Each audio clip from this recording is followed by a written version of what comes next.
지금 이사야서 28장부터 33장까지는 똑같은 말로 시작되는 장입니다. 5장이 다 똑같은 말로 시작하는데 어떤 말로 시작을 하냐면 화 있을진저 이렇게 시작되는 장입니다. 그 중에 30장이 놓여 있어요. 제가 이 30장을 묵상하고 보면서 왜 이들이 화를 이 화의 선포의 선언을 들어야 되나, 이런 마음으로 제가 본문을 쭉 읽다 보니까 제일 먼저 들어왔던 단어가 1절에 패역한 이란 단어였어요. 패역한.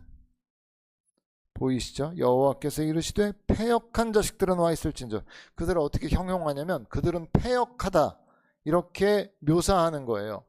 이 패역한이라는 히브리어 원어는 사라르라는 말인데 완고하다, 등을 돌리다, 다루기 어려운 이런 뜻이에요. 그러니까 이게 단순히 그냥 몰라서 어긋나는 것 피하는 게 아니에요. 알면서도 일부러 고개를 돌려버리는 태도를 사라르, 패역한이라고 말해요. 여러분, 사람 관계에서도 다루기 어려운 사람은 보통 어떤 사람이에요? 자기 고집이 너무 강해서 누구의 말도 듣지 않으려고 하거나 문제 삼지 않아도 될 만한 걸 계속 문제 삼는 사람들 좀 다루기 어렵다 이런 생각이 좀 들잖아요. 그런데 이스라엘 백성들이 하나님께 그랬다는 거예요. 그 유다 백성들은 하나님의 뜻에 순종하는 걸 불편하게 여기고 있어요. 자기 고집, 자기 뜻이 너무 강하기 때문에 하나님의 인도하심이라고 해도 따르고 싶지 않은 거예요. 알면서도 고개를 돌려버려요. 이거 하나님의 인도하심이네? 싫어. 이렇게 하는 거죠. 지금 계속 배경이 아수르라는 그 이방 나라가 그들을 집어삼키려는 위협 가운데 계속 우리가 본문을 나누고 있잖아요. 아수르가 위협을 하고 있어. 근데 이들의 마음 가운데는 어떻게 이걸 대처해야지라는 계획과 결론이 다 나 있어요. 그런데 그들의 계획 가운데 하나님이 빠져 있어요. 그래서 1절에 보면 그런 그들에 대해서 뭐라고 형용하죠? 표현하죠? 나로 말미암지 아니하며, 그 뒤에 보면 나의 영으로 말미암지 아니하고, 2절 넘어가면 뭐라고 나와요? 나의 입에 묻지 아니하였도다 스스로 강하게 하려고 한다. 이 4가지의 표현이 한마디로 뭐라는 거예요? 1절에 패역한 모습, 다루기 어려운 사람들의 모습이라는 거예요. 그러니까 이게 만약에 패역한이라면 우리도 얼마든지 하나님 앞에서 패역한 모습으로 서 있을 수 있겠죠. 어떻게 하면? 지금 유다가 아수르의 위협에 맞서서 하나님께 묻지 않고 애굽으로 빠르게 달려가서 도와주세요 라고 했던 것처럼 우리가 행동하면 똑같을 수 있다는 거예요. 여러분, 우리 가운데 문제 없는 사람이 누가 있어요? 어려움 없는 사람이 누가 있어요? 다 문제 있어요. 그런데 중요한 건 그 문제 앞에서 하나님의 눈에 패역한 모습으로 나아갈 수 있다는 거예요. 어떻게? 내 머릿속에 문제가 생겼는데 이렇게 해야지, 이렇게 해야지라는 결론까지 이미 머릿속에 다 그려놔요. 그 가운데 하나님께 묻지도 않아요. 하나님 앞에 엎드리지도 않아요. 그리고 자기의 지혜와 능력으로 다 해결해 버리려는 그 모습이 하나님의 눈에는 패역한 모습일 수 있다는 거예요. 여러분, 이들이 지금 애굽이라는 나라의 도움이 얼마나 자기들을 구원할 수 있다고 확실히 믿었는지 6절을 보면 그들이, 사신들이 애굽으로 가는 길이 어떤 길이라 그래요? 거기 보니까 뒤에 보세요. 암사자부터, 암사자와 숫사자와 독사 및 날아다니는 불뱀이 나오는 위험하고 곤고한 땅을 지나. 그러니까 애굽에게 가려면 뭐가 있어요? 암사자, 수사자, 독사, 날아다니는 불뱀, 자, 이런 것들이 있음에도 불구하고 이들의 계산에는 사자를 만나든 뱀을 만나든 뭘 만나든 애굽의 도움을 구하는 것만이 우리에게 진정한 구원이야. 이런 확신을 갖고 있었다는 거예요. 제가 이제까지 기도해서 바로 그 자리에서 응답받은 것은 손에 꼽을 정도로 적어요. 기도할 때 뭐 하나님의 음성이 들린다든지 대단한 어떤 변화가 일어나는 것들은 손에 꼽는다고요. 물론 이후에야 물론 응답이 나타나고 많은 기적을 경험하고 하나님의 역사 경험했지만 그 순간에는 기도할 때는 꼭 혼자 떠드는 것 같은 시간을 오래 보냈단 말이에요.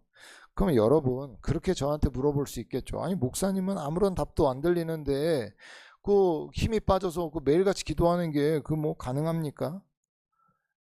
여러분 저는 응답이 오냐 응답이 오지 않느냐는 두 번째 문제예요. 저한테는. 저한테 중요한 게 뭔지 아세요? 제가 왜 기도하라고 하는 줄 아세요? 문제가 생기면 제일 먼저 그 자체가 중요하기 때문에 그래요. 내가 이미 문제가 생겼을 때 제일 먼저 하나님 앞에 엎드리는 게 그때 당시에 응답이 안 오더라도 그 자체로 내가 하나님의 도우심을 전적으로 의뢰하는 사람이라는 증거이기 때문에 그래요. 저는 일단 선언해요. 문제가 생겨? 그럼 이건 그냥 내 문제가 아니야. 하나님과 나의 문제예요. 이렇게 접근한단 말이에요. 그러니까 문제가 생기면 바로 하나님 앞에 엎드릴 수밖에. 나는 그 문제 해결할 능력이 없어요. 나는 연약해. 난 가진 것도 없고 지혜도 없어. 나 문제 생겨? 바로 하나님 앞에 나와서 엎드려요. 네. 그래서 제가 기도할 때 얻는 가장 큰 유익이 뭔지 아세요? 제가 언제까지 기도하냐면 하나님이 분명히 내 기도를 들으셨다는 마음에 확신이 들 때까지는 기도해요. 왜? 그 확신이 들면 문제가 아무리 커도 내 마음속에 있었던 두려움은 설 자리를 잃고 떠나가게 돼 있어요. 여러분 실제로 어떤 문제가 우리를 고통스럽게 만드는 것보다 그 문제로 인해서 생기는 두려움과 염려가 우리를 더 고통스럽게 만들어요. 그 일은 당장 그냥 그렇게 일어났으면 일어난 문제일지 몰라도 그 일을 앞에 두고 머릿속에 수많은 걱정과 염려와 두려움과 이런 것들을 나래를 펴면서 내가 이렇게 될지도 모르고 저렇게 될지도 모르고 이렇게 될지도 모르고 이렇게 될지도 뭐 이런 불안에 휩싸이는 우리의 두려움과 염려가 우리를 훨씬 더 괴롭게 만든다니까요. 그 문제 자체보다. 근데 제가 하나님 앞에 기도하러 나가서 하나님이 내 기도를 들으셨어, 받으셨어 라는 마음에 확신이 들잖아요. 그러면 이제 이렇게 되든 저렇게 되든 어떻게 되든 난 몰라. 하나님께 아뢰고 하나님이 들으셨어. 그럼 마음에 평안이 와요. 문제는 그대로 있는데. 몰라. 하나님이 알아서 하시겠지 뭐.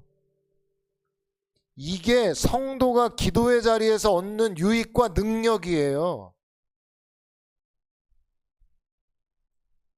저는 시간이 남아서 기도할 것 같으세요?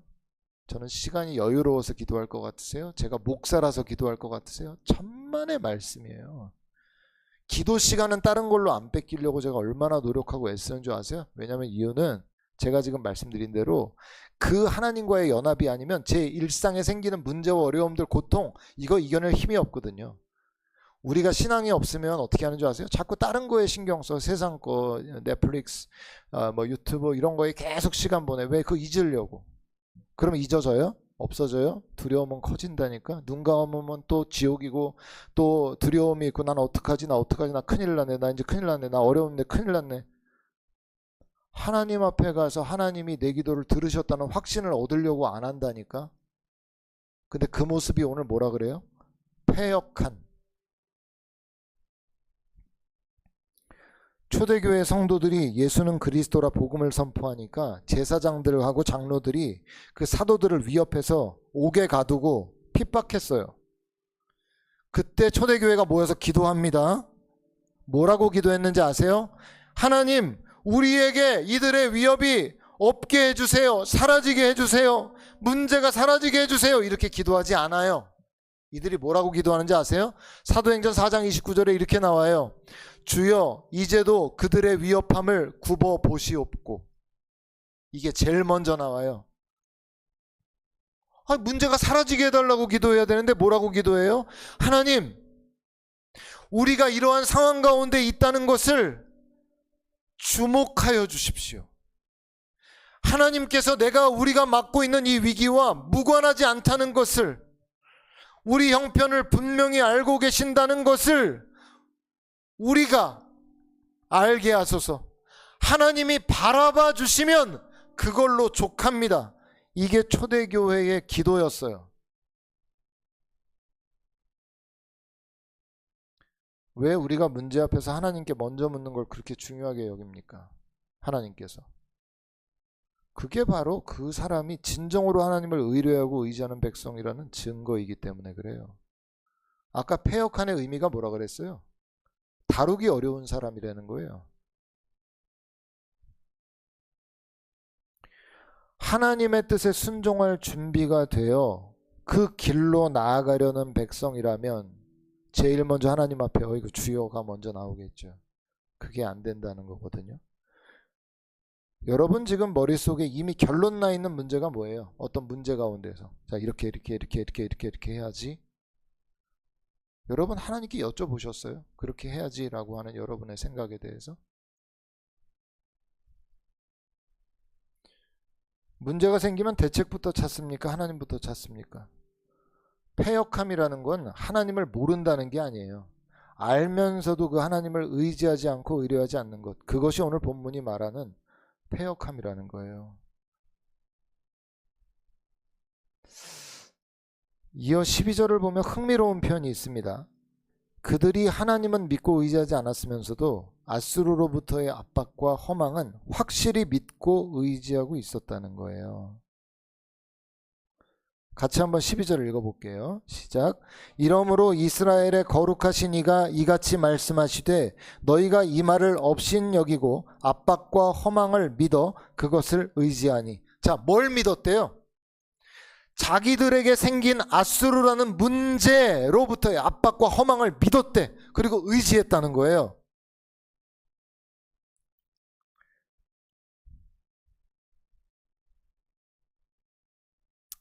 사람은 스스로 완전하지 못합니다.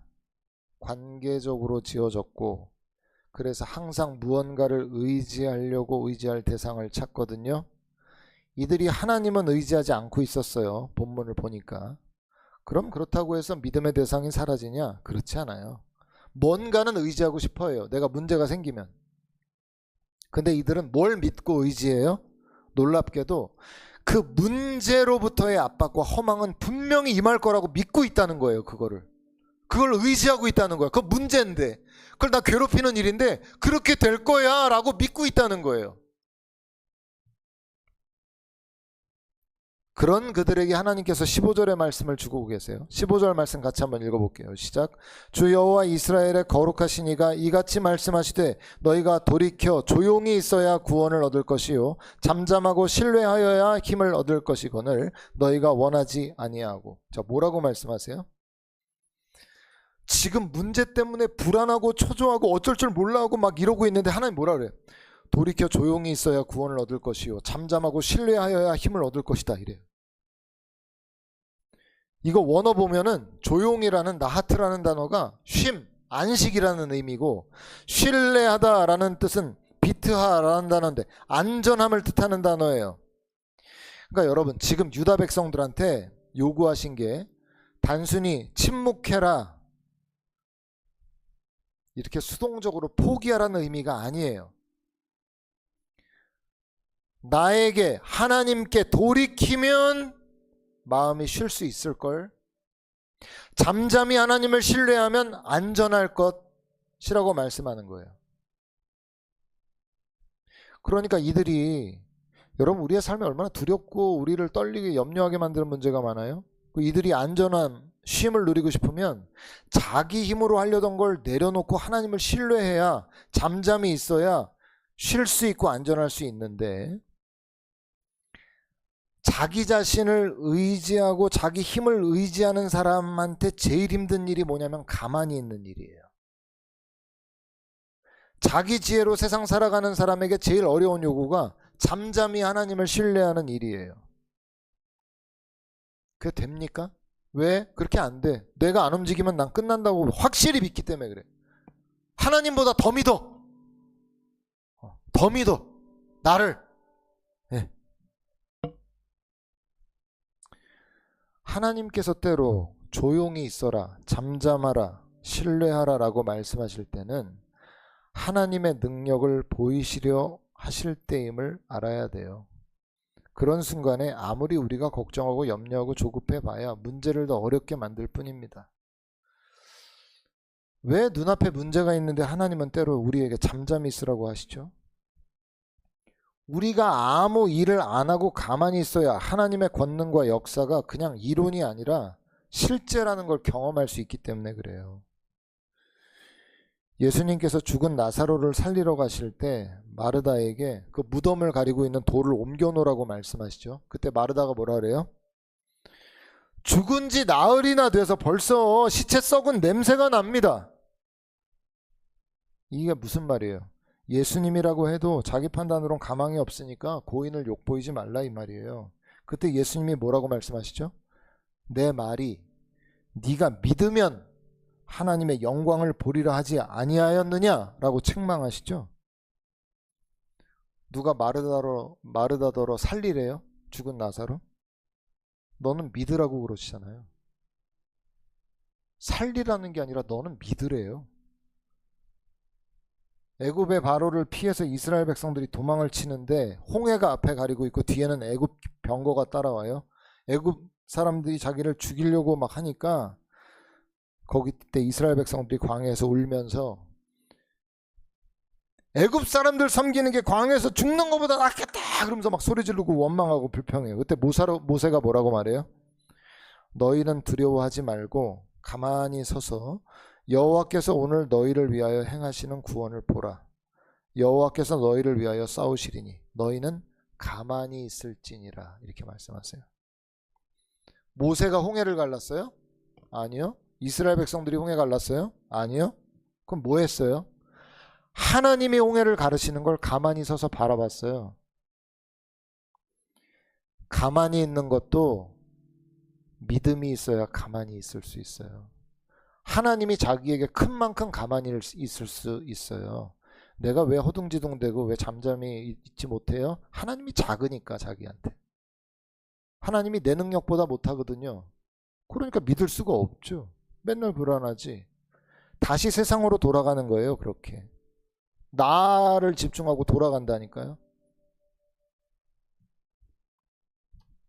하나님이 잠잠하고 신뢰하라니까 그들이 뭐라 그래요? 16절에 그들의 반응이 나와요. 이거 우리 같지 않은지 잘 봐야 돼요. 같이 한번 읽어볼게요. 시작. 이르기를 아니라 우리가 말 타고 도망하리라 하였으므로 너희가 도망할 것이요 또 이르기를 우리는 빠른 짐승을 타리라 하였으므로 너희는 쫓는 자들이 빠르리니. 그들이 뭐라 그래요? 아니라 우리 잠잠할 수 없어요. 잠잠하면 죽는데? 우리 조용할 수 없어요. 우리 그럼 끝나는데? 우리 말 타고 도망갈 겁니다. 이래요. 그래서 하나님께서 너희가 그래? 그렇구나. 토기장이가 그릇을 던져서 깨뜨림처럼 너희를 부술 것이다. 이렇게 말씀하시죠. 이 절망적인 이 선언이 17절까지 이어져요. 그런데 이후 18절부터의 본문을 보면 충격 그 자체입니다. 지금 보니까 유다 백성들은 하나님을 신뢰하는데 완전히 실패하잖아요. 하나님을 기다리는데 완전히 실패했죠. 그런데 그 뒤에 뭐라고 나오냐면 오히려 하나님께서 그들은 하나님을 기다리는데 실패하는데 하나님은 그들을 기다리신답니다. 그들은 실패하지만 하나님은 실패하잖아요. 18절 말씀 읽어볼게요. 시작. 그러나 여호와께서 기다리시리니 이는 너희에게 은혜를 베풀려 하심이요 일어나시리니 이는 너희를 긍휼히 여기려 하심이라. 대저 여호와는 정의의 하나님이심이라. 그를 기다리는 자마다 복이 있도다. 자, 여러분, 이게 이 반전이 이해되세요? 지금 17절까지의 이들의 모습은 그냥 계속 하나님을 거역하고 의지하지 않고 자기 마음대로 하고 자기 뜻대로 하다가 결국은 망해버리리라, 이 선언이 나오는 말씀까지가 17절까지인데 갑자기 18절에 반전이 나와요. 하나님이 그들을 기다리신대요. 은혜를 베풀기 위해서, 긍휼히 여기시려고. 아니 이게 도대체 무슨 말입니까? 하나님을 신뢰하지 않고 자기 스스로 강해지기 위해서 자기 계획을 따라 빠르게 달려가다 결국 애굽 의지함으로 심판이 목전에 이른 시점에 은혜를 베푼다. 여러분, 하나님은 그런 하나님이세요. 우리가 망할 수밖에 없는 그런 죄인들인데 그럼에도 구원의 희망을 가질 수 있는 이유는 하나님이 은혜의 하나님이시기 때문에 그래요.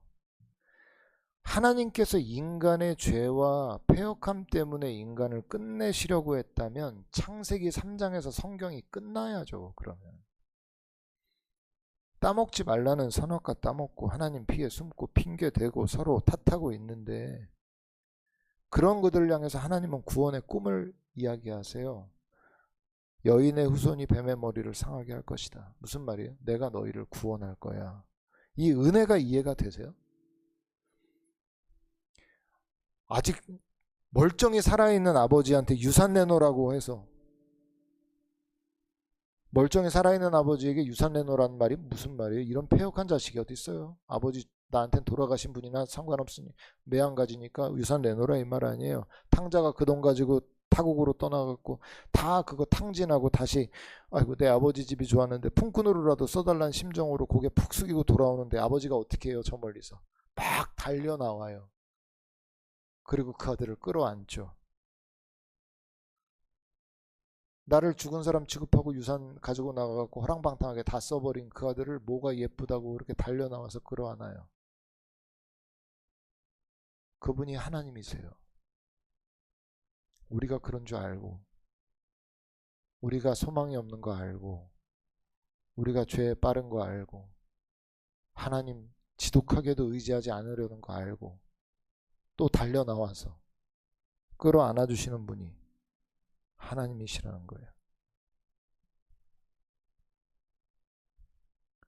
머리로 이해가 돼요? 이게? 은혜라는 말을 너무 많이 들어서 그 깊이와 가치가 여러분에게 희석되어 있지는 않습니까?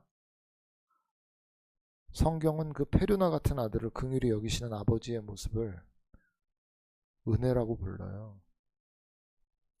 제자들이 언제 진짜 완전히 바뀌었는 줄 아세요? 바리새인과 제자들의 가장 큰 차이는 이 은혜를 깨달았냐 깨닫지 못했느냐 차이예요. 바리새인들은 끝까지 자기 힘으로 이 말씀을 지켜서 하나님 앞에 의롭게 여김을 받으려고 그랬어요. 율법주의 아니에요. 제자들은 예수님 버리고 팔아넘기고 부인하고 다 떠났어요. 근데 예수님이 다시 찾아오시잖아요. 그리고 뭐라 그러세요?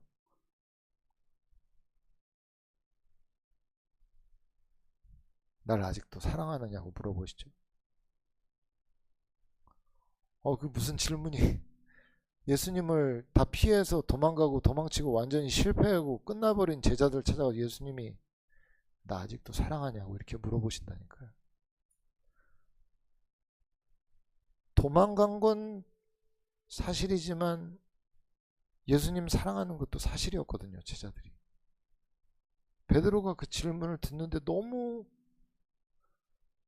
가슴이 아픈 거지. 도망간 건 사실인데 예수님 사랑하는 것도 사실이거든요. 그 주님이 나 알지 않냐고, 내 마음을.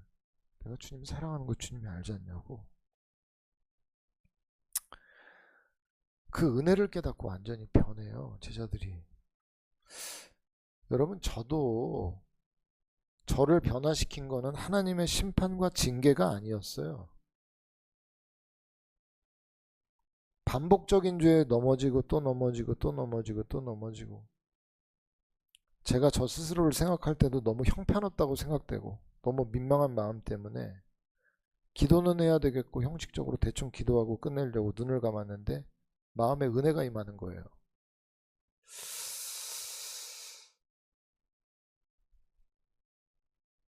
예쁜 게 아무것도 없는데, 내가 보기에 잘했다고 얘기 들을 만한 게 아무것도 없는데 하나님은 나한테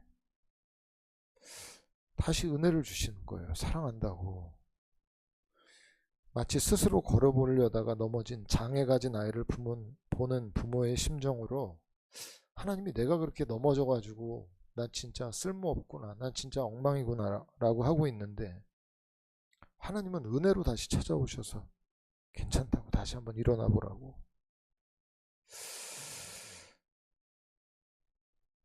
우리 자신의 모습이 실망스럽고 넘어져 있을 수 있어요. 근데 우리를 일어나게 하는 것은 우리의 힘이 아니에요. 우리의 예상을 뒤엎는 하나님의 반전 은혜가 우리를 다시 일어나게 하는 거예요. 근데 여러분, 여기서 끝이 아니에요. 27절부터 분위기가 또다시 바뀌는데, 더 한 걸음 나아가셔서 은혜를 베푸시는 정도가 아니라 이 유다 백성이 그렇게 두려워하던 아수르를 하나님이 직접 상대하셔서 싸우는 장면이 펼쳐져요. 쭉 보세요. 27절부터 여호와께서 친히 오셔서 아수르 심판하시죠. 31절을 보세요. 여호와의 목소리에 아수르가 낙담할 것이라고 말씀하세요. 그러니까 자기가 싸워서 아수르를 이기려고 했던 거예요, 예전에는. 그러니까 애굽한테 갔던 거거든요. 근데 하나님이 직접 싸우시는 거예요. 그래서 15절에 하나님께서 이렇게 말씀하신 거예요. 잠잠하고 신뢰하라고. 왜요? 하나님이 일하실 거니까. 왜 기다려야 돼요? 하나님께서 싸우실 거니까. 유다는 애굽의 말과 병거를 의지해야만 살 수 있다고 생각했지만, 하나님께서는 그들이 두려워하던 아수르를 직접 상대하시는 거예요. 물론 믿음이라는 게 아무것도 하지 않는 건 아니에요. 중요한 건 내가 할 일과 하나님이 할 일을 구별해야 돼요. 내가 할 일은 내가 해야 되겠지만 하나님께서 하실 일은 내가 대신하려고 하면 안 돼요. 하나님께서 잠잠하고 신뢰하라 하실 때에도 내가 계속해서 뭔가 움켜쥐고 해결하려고 하면 그건 믿음이 아니라 하나님께서 일하실 자리를 내 힘으로 채우는 것이 될 수 있어요. 33절 보세요. 심판의 결론이 아주 강하게 나타나죠. 아수르를 위해서 이미 하나님께서 도벳을 준비해 놓고 있었어요. 인간의 눈에는 아수르가 그렇게 강하고 유다 당장이라도 무너질 것처럼 보였지만은 하나님의 눈에는 이미 아수르의 마지막까지 다 준비되어 있었던 거예요. 그러니까 염려할 게 없었죠. 이사야서 30장이 여러분에게 하나의 질문을 하고 있어요. 너는 오늘 누구를 의지하며 살아가니?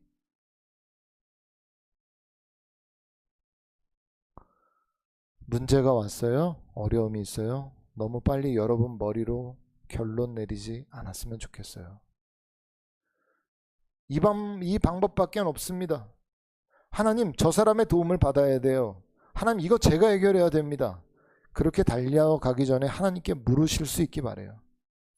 그리고 하나님이 잠잠하라 하시면 잠잠히 기다릴 수 있기도 바랍니다.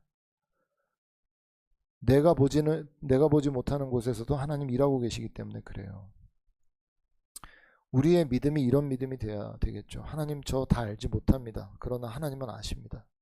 저는 다 할 수 없습니다. 그러나 하나님 하실 수 있습니다. 그러니 제가 하나님보다 앞서가지 않게 하시고 잠잠히 하나님을 신뢰하게 해주십시오. 주 안에 사랑하는 여러분, 기억하세요. 내가 끝났다고 생각하는 그 자리에서도 하나님은 아직 끝나지 않으실 수 있습니다. 유다는 끝난 것 같았지만, 베드로 끝난 것 같았지만 그들은 끝났는데 하나님은 끝나지 않았어요. 오늘도 문제보다 하나님을 크게 보고 내 계산보다 하나님의 말씀을 더 의지하고 잠잠히 그분을 신뢰하는 저와 여러분들이 되시기를 주님의 이름으로 축원드립니다.